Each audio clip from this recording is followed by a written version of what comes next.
Leslie. Little classic. Zazoo Plazz.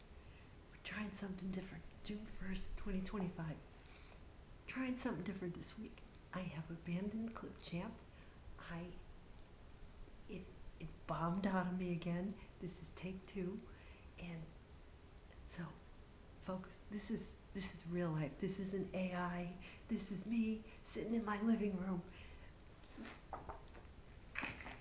dealing with the fact that dealing with all of these obstacles, all of these frustrations, and still I come back every freaking week to tell you about them, to share them, because that's what apparently my soul signed up for. So I hope that you find this entertaining, and the fact that I'm so resilient is really my superpower. That's it right there. You're not going to find anybody on the face of the earth who works, and people have told me this, who keeps showing up despite tremendous odds and tremendous BS. And I'm delighted to share my adventures with you. However many of you find this entertaining, useful, whatnot, I'm here and I'm showing up, and I've been showing up for 5 years, man. I may not be part of the Gen X takeover, but I'm definitely part of the Zazoo Plazz, what would you call it? The Zazoo Plazz enlightenment, comeuppance, whatever. I speak for myself. I don't speak for anybody. I'm not getting up on any stages or going to any Comic-Con conferences and, taking selfies with people. This is it, folks. Week after week, I'm sitting here in my apartment, Connecticut, sharing with you the adventures of my week, including this week. What was it? Okay, so the Ant Saga. I got a new tenant, Bigfoot above me, Squeaky 2. Lady this time with a dog, big dog. She's in, she's out, she's in, she's out, she's in, she's out, all damn day. Boom, boom, boom. I saw her moving in. She's got one of these inversion machines where you step in it and it goes upside down. This should be interesting. I'm so nosy. I saw everything. Anyway, yesterday, I was trying to get stuff. I was swearing in my kitchen that there was another ant invasion. And I'm in there with my peppermint spray, putting my ant traps. I got more ant traps on order. Vinegar works very well. It certainly kept my husband away when we were married. Just kidding. I know you don't like vinegar. I used to wash the floors with it, but with vinegar and water, and it was safe for the dog and the cats, But it did a good job, because we used to have this, what do you call that? The plank laminated flooring, and you have to use vinegar and water on it. So you can't use anything, Swiffer or anything chemical. So I used to use that. So I decided to put some out, and the ants don't like it either. So there's that. And then I have these things. Okay, this is a consumer report. I ordered this, every year I get the summer scents and the fall, winter. So I got the At the Beach, nice body lotion, and I got a good price and everything online. The place, this place. And I get it, it's all dented in the middle, right? So I go like this, and it straightens out. But then I notice that there's like an inch missing from the like somebody obviously took a week of showers and sent me the rest. So this is what we're dealing with, folks. So I was able to return it. I explained the whole thing, and I'm very honest. I don't return a whole lot of things, so I got to do that. I bought myself another one, so that's nice. And then I got this this sucker I bought when I moved in. And then, I had the bucket, and then I got home and realized that the mop doesn't fit in my round bucket. And also, it's cutting edge, but you gotta soak it for like 10 minutes. What if you got a little spill? You got ant shit all over the place. So this doesn't work. So I'm gonna give this to Savers. I used to do the Facebook marketplace, and you give stuff to people, and then they're like, oh yes, I'm going to come and pick it up, and then it's, the next day, and then, oh, I come tomorrow, very, very, very soon I come and pick it up. They never do. You gotta call them and you gotta say, okay, never mind, I'm gonna give it to the next lady. Never mind. So I did that. Let's see, ants. Yeah, so I talked about the ants. They were all up in my chips and my snacks, so I had to double and triple bag everything. It was awful. And then in the middle of all that, I'm ready to cry. She's coming in. It's pouring rain. I gotta go get my laundry, a mile away in the place.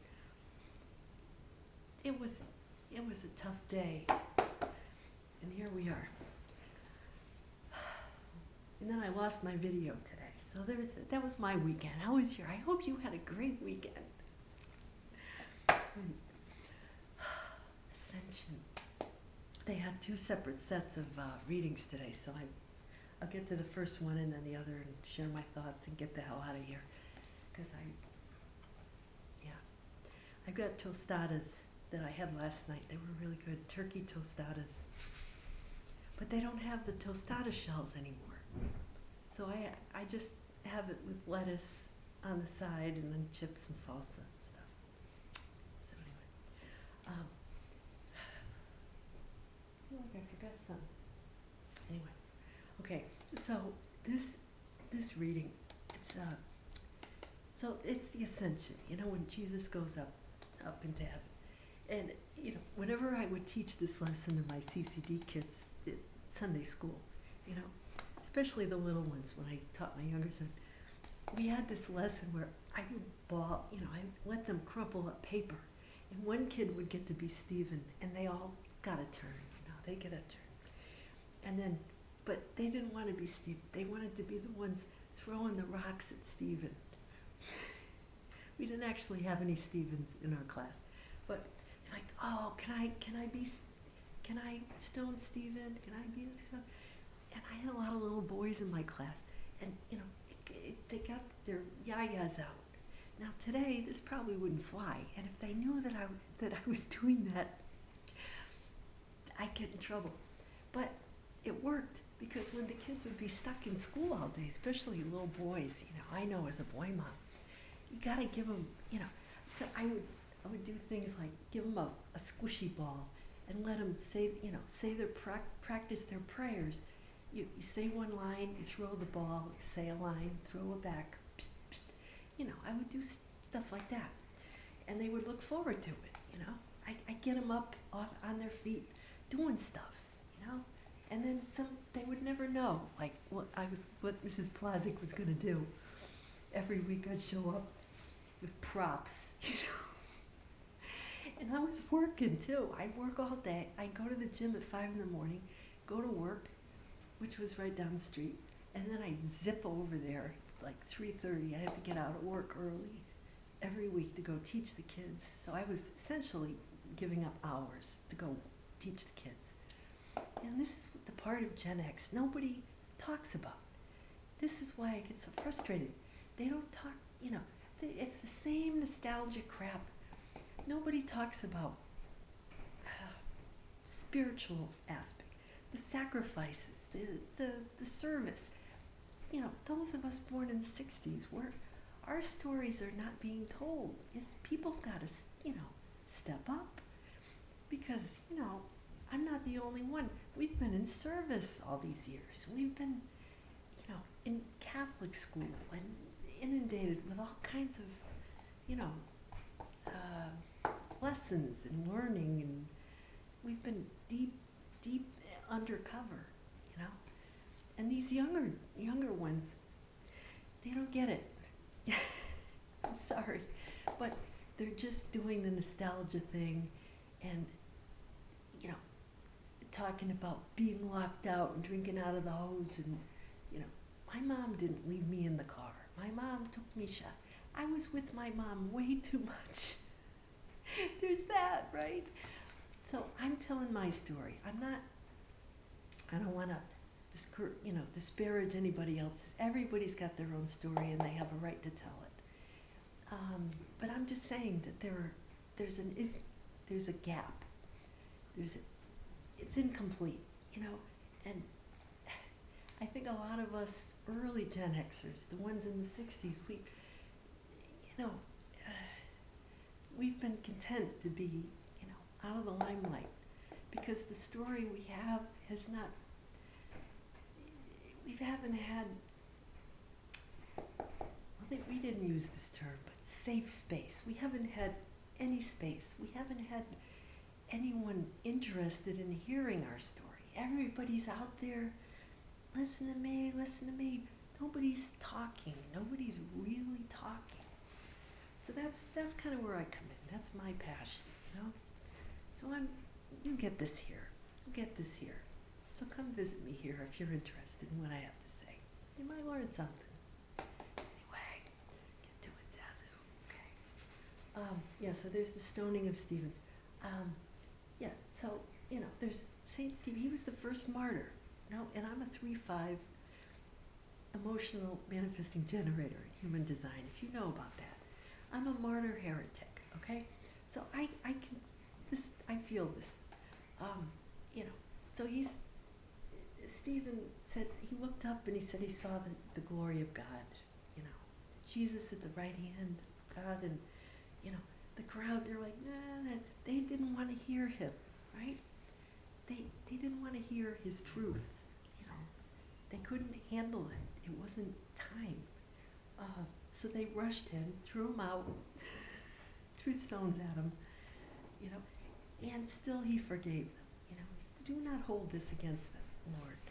So, this sounds like the story of my life, only, figurative stones. But, people have been doing that to me my whole life. So anyway, so there's the psalm. There's a theme of justice. The King, the Lord is King, Most High. Stop squeaking over the earth. Justice and judgment. Those are tarot cards, right? And then we have John again, Revelations. The voice, I am coming soon to bring recompense according to deeds. The Alpha and the Omega. There's this judgment. We don't know when, right? But there are these people. They wash their robes, right? And they're entering the city through the gates. They're part of the tree of life. In other words, they've done their karma, right? They've accounted for their what they have to make up for. So that's bright morning star. That's Venus. So there's this summoning, the spirit, the bride, the thirsty say, come. Right, so that's interesting. The sense of timing, waiting, and how it, just being on that threshold, almost, right? So, and then I took some notes on the ascension because it's, to me as a kid, I had this vision of, Jesus rising like he was on invisible ropes, just, I'm sure it wasn't like that. But, the apostles were there and they were witnesses to him being,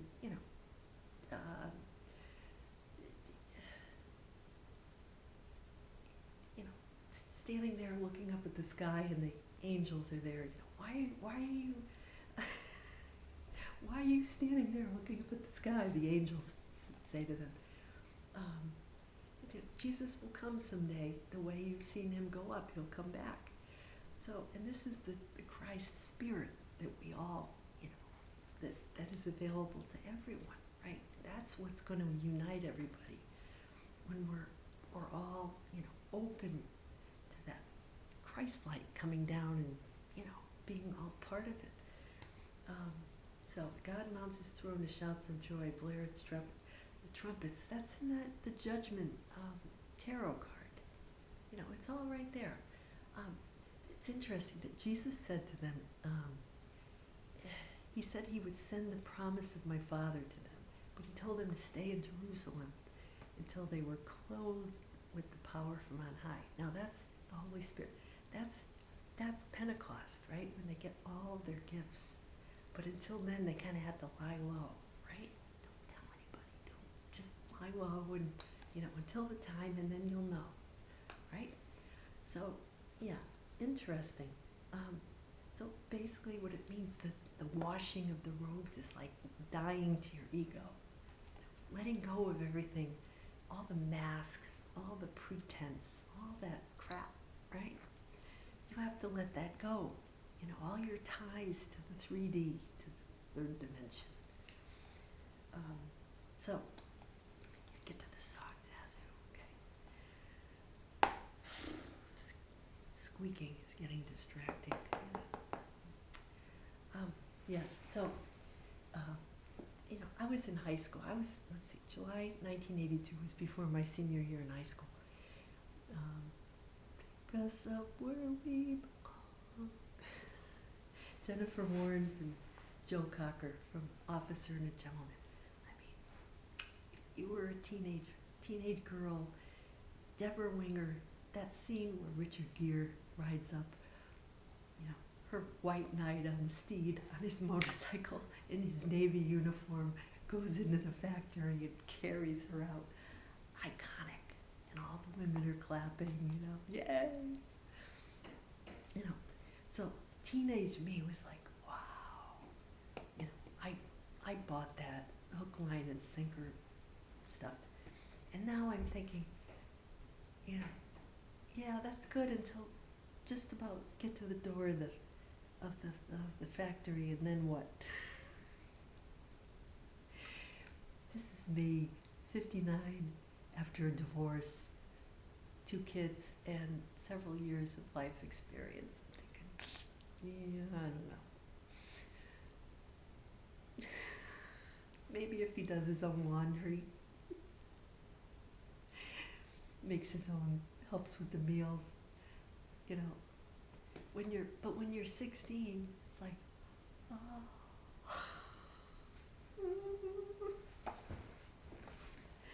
Anyway, you get realistic, It's like, okay, what do I get out of this? Whatever. Yeah. So, but the first version of this is much more idealistic. Now I'm getting a little jaded. The second version, but anyway. Jennifer Warnes and Joe Cocker, I think I said that. So yeah, pop, soft rock. They did it for the movie Officer and a Gentleman, obviously. I don't need any AI to tell me how to interpret this. I know. I mean, we didn't have any Google, any AI, nothing. We just watched the movie and we listened to the song, and we formed our own ideas. But it's Gemini season. We need more information, For me, the more information I get, the less genuine my writing. I channel my writing. I don't, see, that's the thing. Everybody's like, ooh, AI. All right, so it's useful once you've done your creating and you want to get it out, right? Then you use AI. But when you're trying to be original, you don't use it, because it comes from the heart, man. It comes from the heart. It comes from life lived, all right? So that's what I'm going to say about that. I don't get worried. I have lived through so many iterations of technology. It's just one more. I listen to this astrology guy. He's a big old hippie, 1957 boomer. And he's like, oh, it's gonna change our lives, you know, good. Dude, you don't know how to use, you don't, you know, they thought the computer was, they were, you know, they still don't even know how the hell to turn it on. I'm sorry, but Gen X is way better. We're much just more flexible, right? We've always been. We're the ones who were, you know, we're the ones who had the, were at work in the trenches when Y2K was looming, you know? We've been through more technological change than probably any other generation at a younger age, right? So a lot of the boomers, which nobody mentions, they were in middle management positions by the time Y2K came. They told people what to do, right? Deal with it.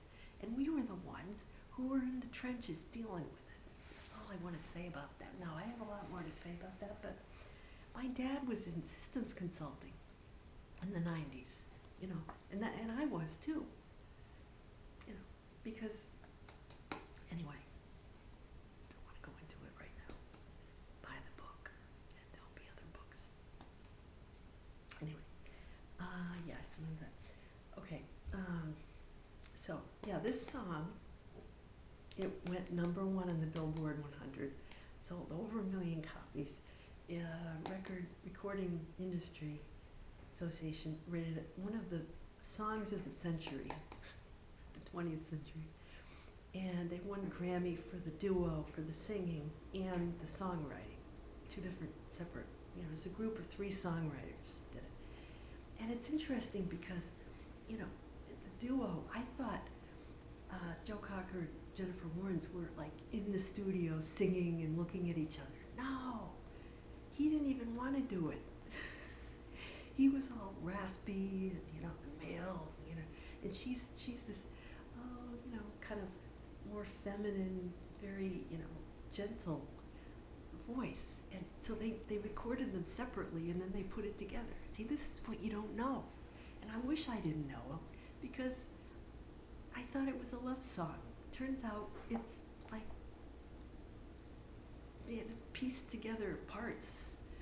And all these people who have to be convinced. That's why Wikipedia just ruins, it's killjoy, man. It just kills all the joy. Stop it. Kills all the joy, you know? Just like when you find out the words to the song that you were singing wrong the whole time, you almost wish you could just put that back in the box and put it away and have it not happen. Anyway, too much information is not good.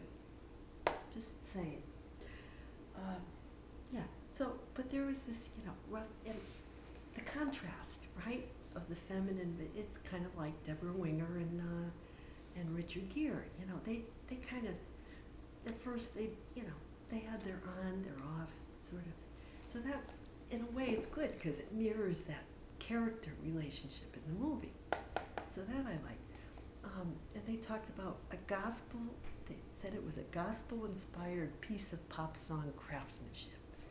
And it was, because there is that gospel theme, the power of love, overcoming all, you know, all those obstacles, the steps. That's the spiritual path, right?